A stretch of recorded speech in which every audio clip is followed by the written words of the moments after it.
हे hello everyone, कैसे हैं आप सभी। आई होप अच्छे होंगे और आपकी तैयारी बेहतर तरीके से चल रही होगी।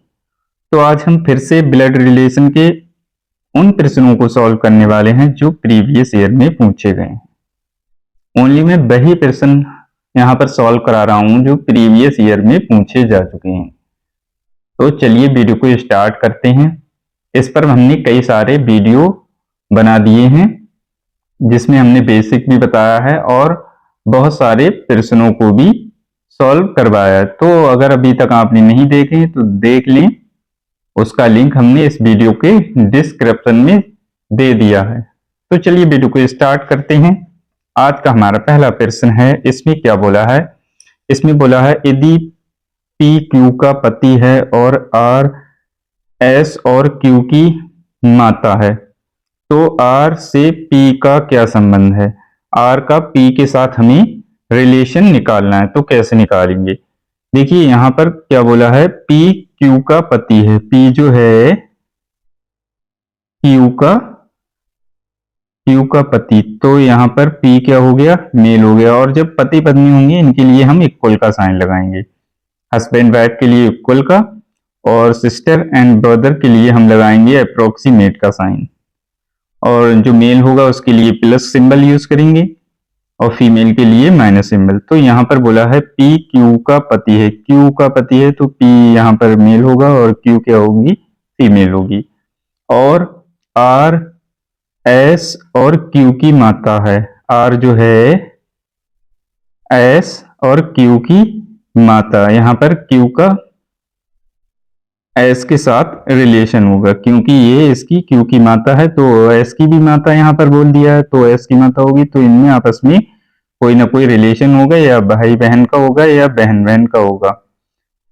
तो चलिए यहाँ पर एस लिखते हैं।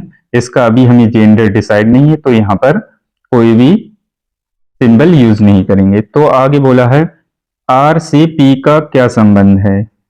तो यहाँ पर आर का पी के साथ क्या संबंध है ये हमें निकालना है। इसका रिलेशन बताना है। आर का पी क्या लगेगा? तो आर का पी क्या लगेगा? आर के ये हैं बच्चे हैं, ये उसकी पुत्री होगी। अब पुत्री का विवाह पी के साथ हुआ है तो आर का ये क्या लगेगा? पी दामाद। दामाद, तो दामाद वाला जो भी ऑप्शन होगा वही हमारा राइट आंसर होगा। तो ये दे रखा है सी ऑप्शन में, यही हमारा राइट आंसर होगा। तो इस तरह से सॉल्व करते हैं इस प्रकार के प्रश्न को। आगे देखिए ये प्रश्न है। इसमें बोला है एम पी का पुत्र है। एम जो है पी का पुत्र, तो ये हमें जेंडर डिसाइड है कि ये मेल है। आगे बढ़ेंगे। क्यू ओ की पोती है। क्यू जो है ओ की पोती है, तो ओ की पोती होने के लिए क्यू दो पीढ़ी नीचे होगी। दो पीढ़ी नीचे ओ यहाँ पर हो क्यू क्यू होगी, सॉरी। तो आगे यहाँ पर बोला है जो पी का पति है। तो जो शब्द का अगर यूज होगा तो यहाँ पर जो दो व्यक्ति होंगे वहां पर ओ के संबंध में पी का बात होगा। तो यहाँ पर पी की जो बात हो रही है वो ओ के संबंध में हो रही है। जो पी का पति है, ओ जो है पी का पति है। तो पी का पति है तो यहाँ पर ये बना हुआ है डायग्राम, तो इस पर ही हम बनाएंगे। पी का क्या है? जो पी का पति है। पी का पति कौन हो गया? ओ। तो ओ हो गया यहाँ पर मेल और ये हो गई फीमेल। तो अब क्या बोला है? तो एम का ओ से क्या संबंध होगा? और क्यू जो होगा, क्यू इसके नीचे आएगा क्योंकि ओ की पोती बनाने के लिए क्यू की ये क्या होगी? पुत्री या तो पुत्र होगा। तो ये यहां पर होगी। तो यहां पर प्रश्न में क्या हमें निकालना है? प्रश्न में बोला है एम का ओ से क्या संबंध होगा। एम का ओ से, तो ओ का एम क्या लगेगा? ओ का एम यहां पर लगेगा पुत्र। तो ये पुत्र जिस भी ऑप्शन में होगा वही हमारा राइट आंसर होगा। ए में है, यही हमारा राइट आंसर है। तो चलिए आगे बढ़ते हैं। यहाँ पर ये बहुत ही इंपॉर्टेंट प्रश्न है। देखिए इसमें किस तरह से क्वेश्चन में बोला गया है। यहाँ पर बोला है ये छह सदस्य हैं परिवार के।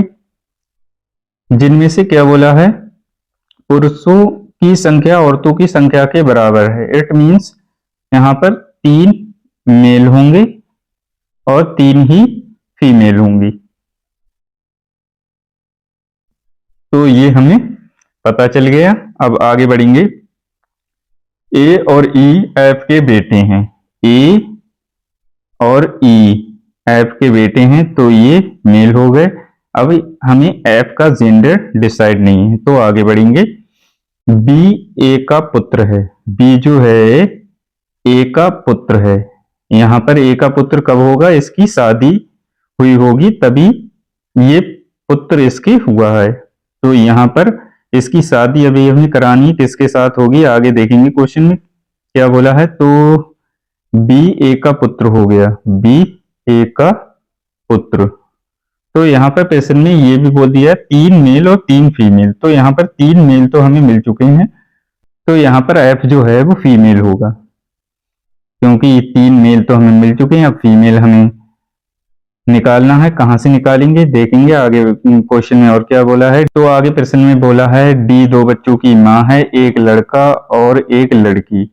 अब डी 2 बच्चों की मां है, तो यहां पर बी का डी के साथ शादी हुआ होगा तभी, या तो ई के साथ हुआ होगा, मगर यहां पर ई के कोई बच्चे भी नहीं है, तो ई की अभी यहां पर शादी नहीं हुई है। क्योंकि अभी इसके बारे में और हमें कोई जानकारी नहीं प्राप्त हो रही है, इसके बारे में प्राप्त हो रही है। तो यहाँ पर डी का शादी हुआ होगा ए के साथ, तो डी इनकी क्या होगी, ए की पत्नी होगी। तो यहां से इतना डायग्राम हमारा बन चुका है। आगे देखेंगे। इसमें ये भी बोला है एक लड़का और एक लड़की होगी। तो यहाँ पर क्या क्या हमें प्राप्त हो चुका है, ए बी सी यहाँ पर अभी नहीं प्राप्त हुआ है, तो सी के बारे में अभी हमें यहाँ पर कोई डिटेल भी नहीं मिल रही है। तो 2 बच्चे इसके होंगे, एक तो लड़का तो हो गया, तो एक इसकी लड़की भी होगी, यानी कि बी की बहन होगी सी। तो ये यहाँ पर बन चुका है ग्राफ, क्योंकि यहाँ पर हमें 3 फीमेल हमें पता चल गया और 3 ही मेल। तो हमें प्रश्न में पूछा क्या गया है, सी ए से किस प्रकार संबंधित है, ए की सी क्या लगेगी। तो यहाँ पर ए की जो सी लगेगी, ये तो बी पुत्र हुआ, ये सी क्या हो गई, पुत्री। तो ये पुत्री होगी, पुत्री वाला ऑप्शन ए है, तो यही हम पुत्री वाला ऑप्शन है हमारा डी, तो डी ऑप्शन राइट होगा। तो आगे देखिए और एक प्रश्न है, इसको सॉल्व करते हैं। देखिए डी में किस तरह से प्रश्न में पूछा गया है।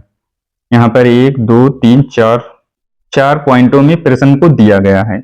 ए बी का भाई है, ए जो है बी का भाई, तो ए यहाँ पर मेल हो गया, और सी ए की माता है, सी जो है ए की माता, तो सी ए की माता हो गई, सही है। और डी ई का भाई है, तो यहाँ पर अभी ई से हमें कोई रिलेशन नहीं मिल रहा है ई डी का, तो आगे बढ़ेंगे। ई बी की पुत्री है, ई जो है बी की पुत्री, तो ई यहाँ पर बी की पुत्री हो गई, सही है।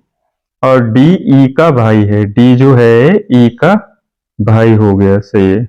अब इसमें पूछा क्या है, डी का चाचा या मामा कौन है।